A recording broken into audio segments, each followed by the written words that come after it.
Hello नमस्कार प्रणाम, कैसन मानी जा आप सब। और सोचनी है आप सबसे लाइव बतिया ली।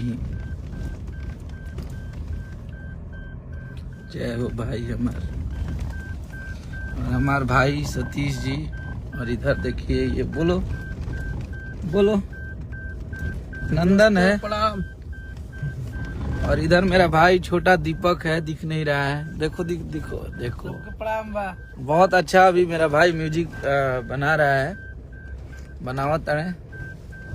और उन्हें पीछे में जादू जी बाड़े है वो इसको नहीं बताएंगे, ये मेरा दोस्त है ये सबके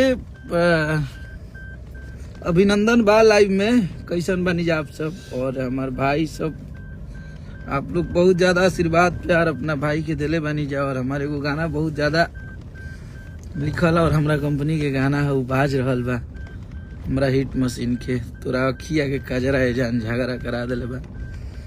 और फिर एगो तबाही लेके हमनी के आ रहल बन जा। बहुत तगड़ा गाना लेके हमनी के आइब जा एकदम वीडियो के सहित। और बहुत तगड़ा गाना बा। आप सब से आज सोचनी है कि बात कर ली।